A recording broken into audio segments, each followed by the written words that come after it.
Hey, I'm Quincy and I'm a radio personality, but just like you, I'm always wanting to make better health choices for myself and of course for my family. Now that's why I've teamed up with my friend Dr. Dean Tyndall and the fine folks of New Life Naturopathic, the creators of new-lifeweightloss.com, to bring you a podcast focused on giving you the information you need to make the best health decisions for you and your family. Now, that's going to be without sway from what mainstream medicine has become. Now, this podcast, Pursuit of New Life, we're going to release one each Friday. And we're going to focus on debunking the mainstream medicine myths now associated with naturopathic, holistic medicine, while giving you clear insight into ways you can make your health a lifestyle and not a jump from fad diet to fad diet. Experts in the fields of biochemistry, chiropractic, physiology, women's health, and much more will weigh in on a range of topics, all designed to open your eyes, expand your knowledge, and bring you to new life. Now be sure to subscribe to Pursuit of New Life on all the podcast platforms, and also follow us on YouTube at newlifenaturopathic.com, and be joining us every Friday for Pursuit of New Life. Welcome back to Pursuit of New Life. We are thankful for the opportunity to share with you. We've got the New Life Naturopathic team here. We're in part 2 of our episodes on mental health. We built kind of the framework with a few episodes before, and last week we talked about some of the issues that we are seeing and some of the statistics behind that, and we'll kind of recap some of that as we get started here. But we want to encourage you, before we get going, to download and subscribe Pursuit of New Life on your favorite podcast platform, as well as go and find us on YouTube, New Life Naturopathic. And so as we look at this, T, and we were talking last week, we were talking about, all the statistics, and more than likely someone or even yourself, someone you're close to, has some kind of mental health thing that they're dealing with. And so this week we're going to talk a little bit about some of the things you can do, some of the things you can approach to improve that holistic health view of yourself, or even help some of the people around you. Dr. Tyndall, we talked last week. We talked about, 1 in 5 adults have some kind of mental health issue. There's got to be, a little light at the end of the tunnel, right? There's got to be something we can do. Oh, yeah. I mean, again, we see a lot of patients in our office that have issues, and again, if you look, first, the hardest part is trying to get, Julie said last time was, the right diagnosis, and also you have to tease out, what's going on with people.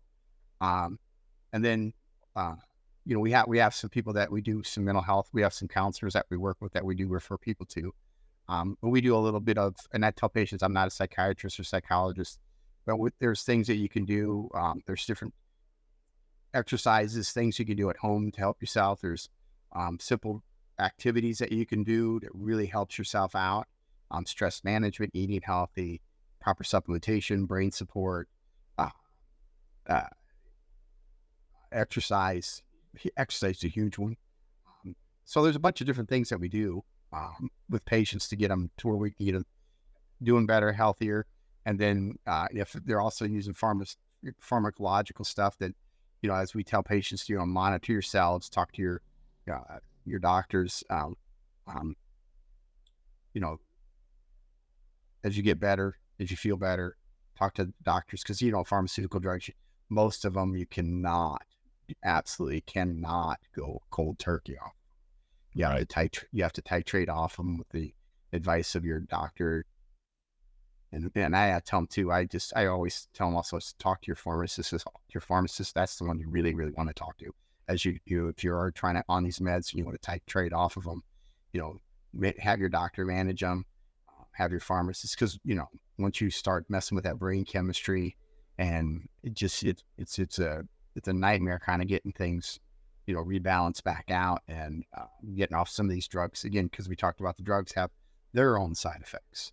And then we start most mental health patients that we see, they're on multiple medications because just that's what happens. And then, we put them in a lot of, like with us, we put them through we go to drugs.com, we put them through we look up the medications to see the side effects, because we got to, what's going on, are some of your current symptoms as far as pain, suffering, things that are going on with you. Are these side effects to the medications? And then we also put them through a drug interaction. So to see if there's a lot of these drugs interact with you. A lot of your mental health medications have interactions, and a lot of the doctors just don't know because, as Julie said earlier, they're giving these medications based on your symptoms, your outward signs, symptoms, and things that you're having. There's no, there's not a lot of blood tests or things to do. So it's like, hey, you got this going on, so we're going to give you this drug, Right. and let's see how it works. Yeah, and I think one of the biggest important things that I'm hearing is you have to talk to somebody. You can't do this on your own. You can't do this with Dr. Google. You've got to do this by talking to somebody.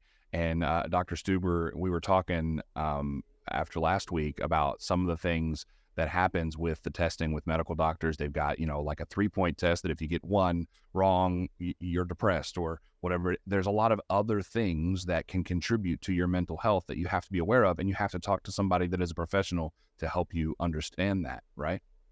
Yes. I joke about it. I'm sure most people know if you go to your family doctor for your yearly checkup, they give you the depression quiz. And I think it's 3 questions. Like, do you feel hopeless? Have you felt hopeless in the last week?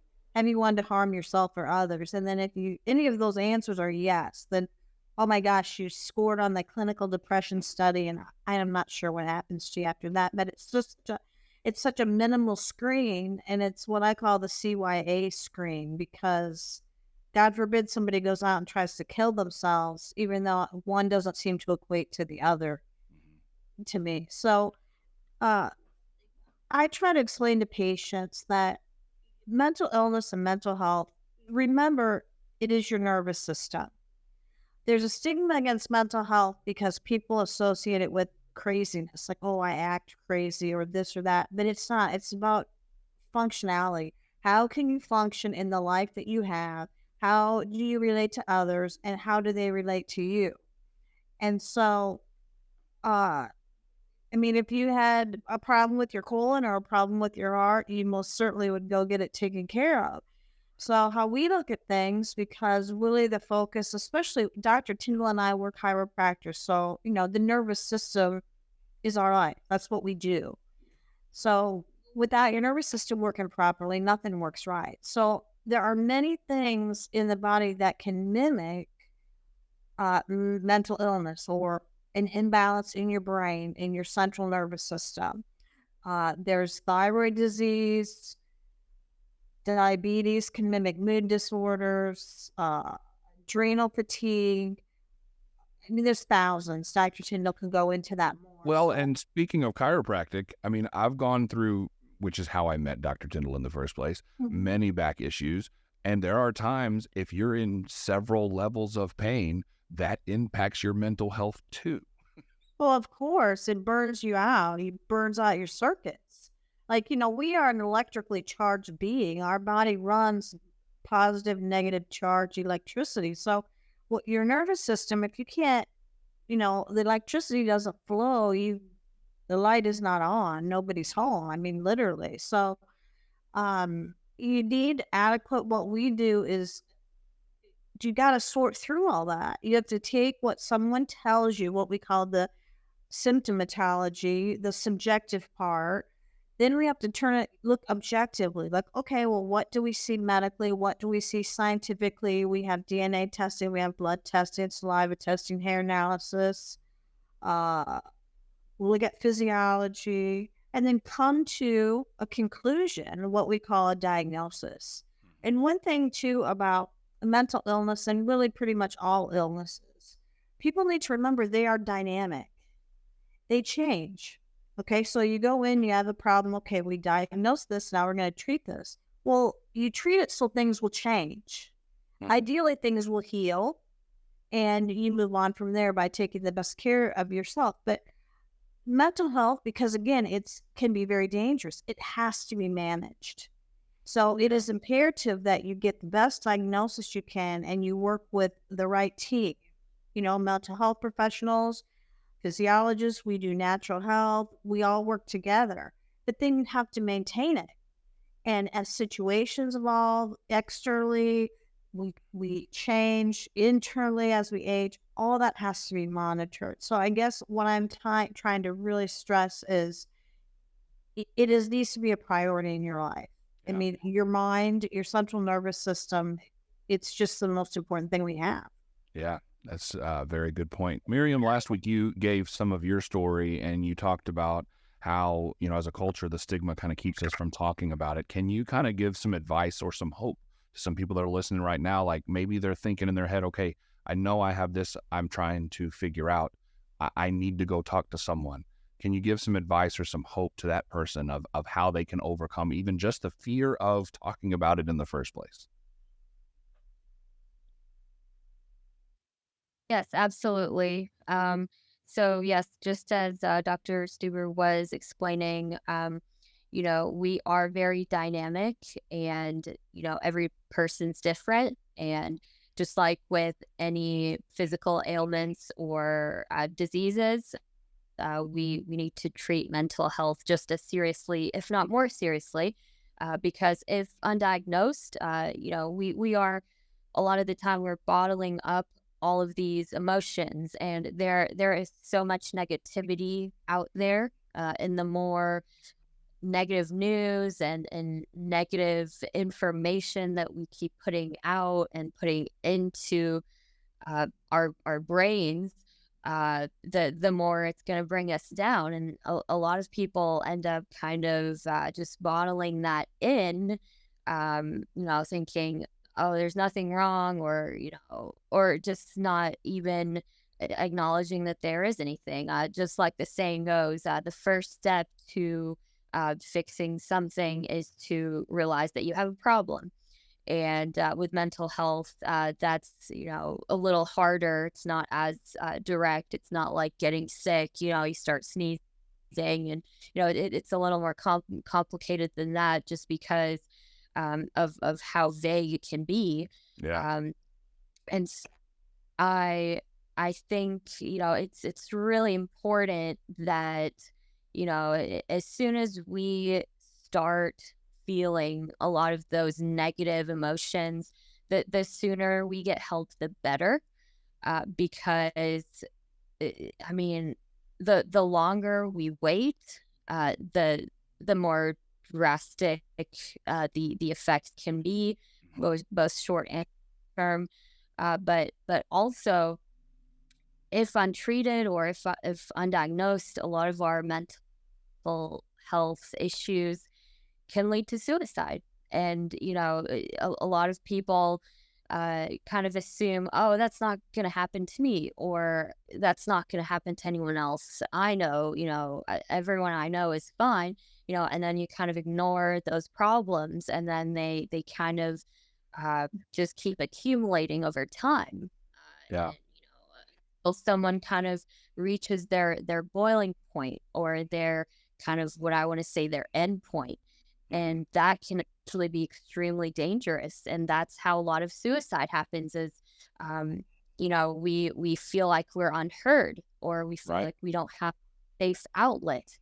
And it is extremely important to kind of let that be heard, that, you're not alone and there's nothing wrong with you. And it's okay to feel all these feelings that you're feeling. And as a matter of fact, you have every right to feel the way you're feeling, because of all of this negative energy that we keep seeing and perceiving around us. It's a surprise that not every single one of us on this planet has, Well, pretty close.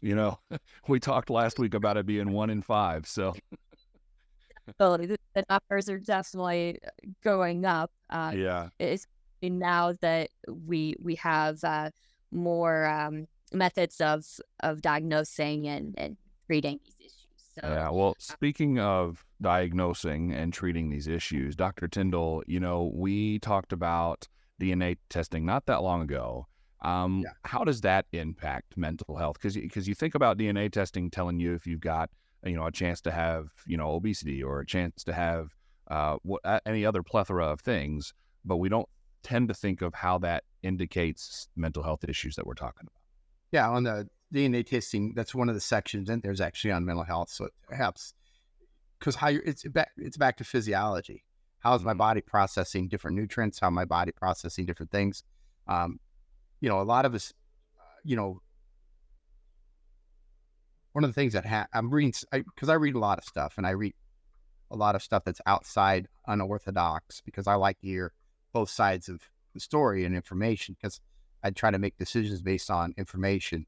And, I've been reading a lot of articles because I was listening to another doctor, and he kind of made a mention. He was, well, there is no real research out there that this is a chemical imbalance. It's just a term that was made up to easily explain to people that this is a chemical imbalance. And it just got into the vernacular. And I was like, because when I was in school, when we were taught, that's mental health and chemical imbalance. So I was kind of reading, and I'm like reading all the stuff. I'm like, on PubMed and things like that. I'm like, wait a minute, there is, what this guy's saying may be true, because you don't see any of these things that they've, quantitatively put down that, oh yeah, you're like your serotonin levels are off this much, or this or that, or what's actually going on. So when they make these medications and stuff, it's trial and error. And but I just, and it got me to thinking, like, well, we're telling people these are chemical imbalances, and maybe they're not, because again, when you read a lot of other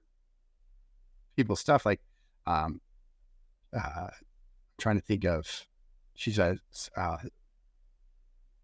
really, really smart lady. I'm trying to think of her name in her books. When you read as much as you do, it's hard to. She's from South America. I can tell you, she's got a lot of really great books on it. But, a lot of that, when you talk to her stuff, when you read her stuff, it's, like past traumas, past things that happen to people. You look in people, I've taken some courses on cognitive behavioral therapy, how to reprogram your brain. I've done some courses on emotional freedom technique. There's a lot of, we were talking about earlier, Julia's, with eye movements to access your cerebellum. A lot of them are not your cerebellum, but activate your subconscious mind. We're looking at traumas that you've had in the past as a different perspective. And I think, I talked about like a lady, one of my patients that when she was a kid, she didn't get a cookie, and she's, doing some things that are because her doctor said that the kid was going to be overweight. So the doctors told the parents, don't give her this type of food. Well, they allowed the other sister to get it. She didn't get it. And now she's in her 30s and having health issues and eating issues and stuff like that, because she thought her parents hated her. And I said, well, let's relook at the memory and look at this and say, wait a minute, your parents didn't do this out of hatred or meanness or this or that, because you process this thought and this memory and this event as a 5-year-old with an emotional maturity of a 5-year-old. Let's now look at it as a 35-year-old and go, oh, wait a minute. Yeah, my parents didn't do that to me because they hated me. My parents did that because that's what the doctor told them to do. And yeah, did they do it wrong? Yeah, they should have. Everybody in the family shouldn't have had cookies or ice cream. They should have all participated in the thing of being healthier. Mm-hmm. But you can't. So what you have to do is like reprogram that.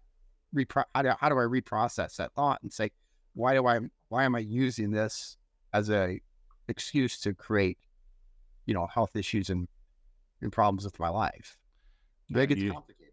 Yeah, it definitely is complicated. And we've talked about individualized healthcare throughout these episodes, and it's never more important than this mental health issue that we're talking about. And, you've all made different points about taking the first step.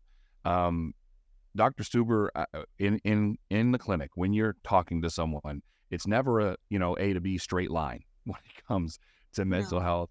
So I think one of the things that people may be thinking right now is, okay, you've told me that, somebody I know has some of these mental health issues.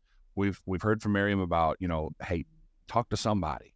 We've talked about some of these things. So if somebody's having these thoughts right now of, okay, how do I have this conversation? What are some things maybe we can look at internally to say, well, maybe this is something I need to talk about? Maybe what are some things that we can be thinking about as we start to seek help? Well, one thing I will say that I noticed in practice and I noticed with myself is if I'm talking to someone who has a mental illness or they think they might have a mental illness, they will always know that I think I might need to talk to someone. Like those words will come out of their mouth. Mm-hmm. And generally, to me, that's an indicator that, yes, they need somebody to talk to. Because if you're thinking about, boy, I need somebody to talk to, that's an indicator to me that, hey, you're lonely and you need somebody to talk to. And there's something to talk about. Yes. And if people are to a point, and again, I treat more women that they feel anxious, desperate, like I need somebody to talk to, and they don't know who to talk to. I will and tell people, well, just an exercise that helps tremendously is stand in front of the mirror and pretend you're talking to your twin and just let it rip. Just let it out, get it out. Because what happens, and Dr. Tyndall and Marion can attest to this, is when you verbalize things, it goes in your ears, you hear it, and your brain processes it differently. So you're not thinking and thinking and thinking or rethinking this, the other thing. Your body can say, wow, yeah, I heard myself say it, and it will propel you to action. It will help you work through that whole process and get you where you need to go. And we do, especially with COVID, we live in a society where people are lonely. It's so sad because in theory, we're more connected than ever. But I have said for probably 25 years that the number one disease I see in practice is loneliness. And Dr. Tyndall can probably attribute that and can tell you the same thing. People come in sometimes, the things that they tell us and the things that they talk to us, and because we do touch them and we see them more than once, we do get to know them. So I guess the most important thing, again, I'm going to backtrack, is if you feel like if you're doubting that you need somebody to talk to, just the fact that you're doubting that tells me you need somebody to talk to. Yeah, that's good. Well, as we start to wrap up this episode, I think I want to give everybody an opportunity to give one more, either hope, encouragement, what happens at New Life on this topic. Let's start with Miriam. What do you want to kind of leave people with on this topic of mental health as we finish up part 2 of this topic? I would like to kind of just point out how far we have come with mental health and access to mental health, such as telehealth services. That's, I guess, one of the better, more positive things that came out of COVID or post-COVID is there are so many options of telehealth services where you don't have to have the burdens or the inconveniences of having to go in person if you don't want to, and you can just as easily get the same quality of care over the phone, especially with talk therapy. I don't want to say that telehealth can fully replace in-person visits, but it certainly helps. And sometimes that can be the we're doorway not to having the conversation. If you can do it over the phone or a video call or whatever, sometimes that can open the door. Absolutely, yes. I think the important thing is to just get help, to just start somewhere. And if you talk to someone, they're not right for you, there are millions of options out there, and more seemingly so every day, there's more and more opportunities for that. So we're not in the 1800s anymore. There is no reason to be scared or ashamed of having a mental illness. There are so many different treatments and types of treatments out there that are also not just drugs. There's alternative therapy like what we do. We offer not only talk therapy, but we also have someone that works in our office that offers hypnosis. There's also CBT, cognitive behavioral therapy. So there are so many different forms and methods of treatment, and I'm not completely anti pharmaceuticals. I used to be on antidepressants, back then, actually more than one, for more than one mental illness. So I definitely, have firsthand, knowledge and experience with that. And everyone's different. Their side effects are different. Their body chemistry is different. And, it just goes back to the importance of individualized healthcare. And that's another thing I want to emphasize is, with our treatment or types of treatments, from talk therapy or counseling, to supplement therapy and so on and so forth. We always keep in mind that you are an individual, and so we can never say that we have this treatment or this type of treatment for everyone. Right. It person to person. So, and if there's something that's out of our scope, we have many other professionals that we can refer you to as well. Yeah. So, that's the great thing about mental health care nowadays is there is hope. There is. That is true. Well, we also have talked a couple of times about medical professionals staying in their lane. And Dr. Dindal, I think this is a very important part of this conversation that we haven't had yet. And where she kind of pointed out, yes, there is a place for some of the pharmaceuticals. Yes, there is a place for some of, maybe this doctor's not for you or that, so the individualized, holistic approach of New Life Naturopathic and Dr. Dean Tindall, from your perspective, kind of just give us that, maybe that last thing that you want people to understand about how individualized mental health can be. Well, all the care that we provide, even for all the other all the like thyroid problems or liver problems, they're all individualized because that's what we have to sit down with patients because everybody's different. A couple of things we try to remind patients, especially with mental health stuff. Everybody deals with some type of problem. They struggle. They some people have more constitution than others and they can get through it. But everybody struggles. Everybody has a problem. So first of all, remember that you're not alone. That you're not unique. That wait a minute. Everybody deals with these things. So we all have to again reach out, find people who can help us with that. But yeah, everything is individualized because everybody's different. Everybody has different problems, different struggles, different pasts, different chemical makeup, different things that they eat, how they're exercising. So we have to go through all that stuff, and that's that's why we're very trained and have other people here to work with us together because we're trying to individualize these things and address people's problems. Looking at testing, looking at all the information we can get, so we can come up with that. What's our plan? How are we going to work this plan? How are we going to monitor this plan? How are we going to walk you through these problems? Who else do we need to bring out from the inside to help with these different issues and things like that? And to kind of giving people out there like, what can I do or to help myself initially? A couple of things I tell patients to do is disconnect, go backwards, disconnect from the social media, reconnect with is important. Reconnect with your family, reconnect with the people around you, sit down and have dinners, have conversations, turn off the news.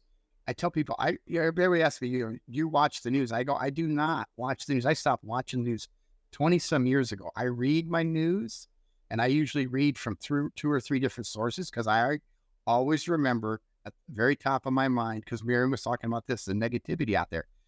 The news is to manipulate you into making you angry. Mm-hmm. It's there to manipulate you. So if you have an understanding that the news and all the stuff that's out there is there to manipulate you, you start with that premise. Oh, they're trying to manipulate you. Usually it's manipulation to make you angry or upset or get you into action. So that's why I read my news, because you don't have that commentator and you don't have all that stuff in the background in your head, making you angry, making you frustrated, so I read my news, I read it from different sources. And usually when I see the tidbits that are the same in all these different articles, guess what? I figure it's kind of where the truth is somewhere right in there.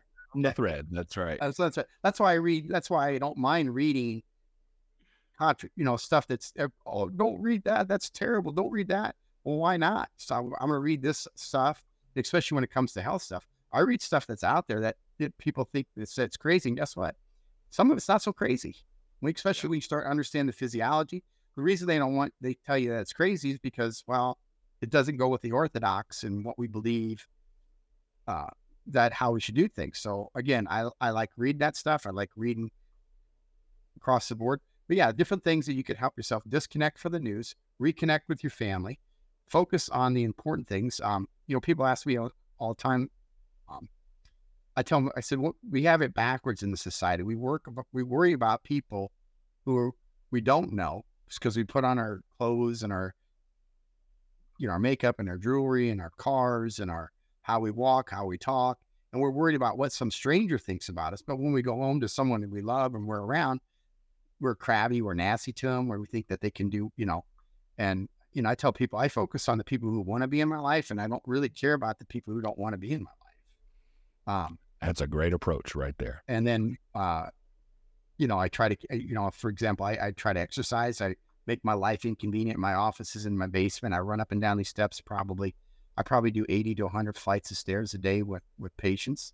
I try to eat very, very healthy. I stay away from a lot of bad foods, processed foods. I eat, those are just simple things that you can do, to help just take those stresses out. And like I said, reconnect with the people you love, and the people that are around you. And that's a huge, huge factor.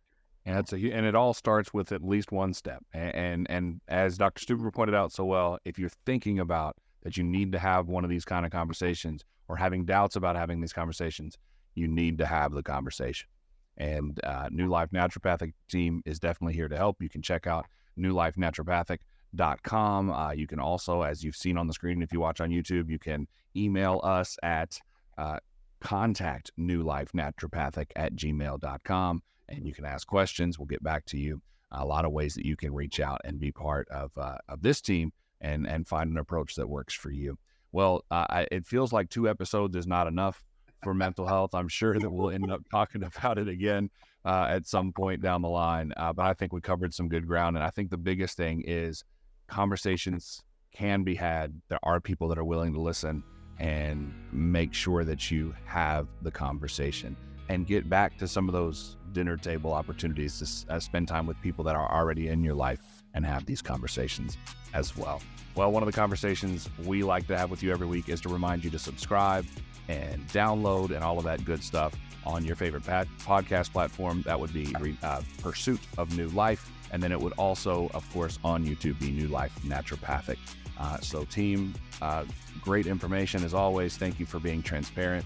Thank you for being willing to put this information out there for people to consume. And we'll see you next time on Pursuit of New Life.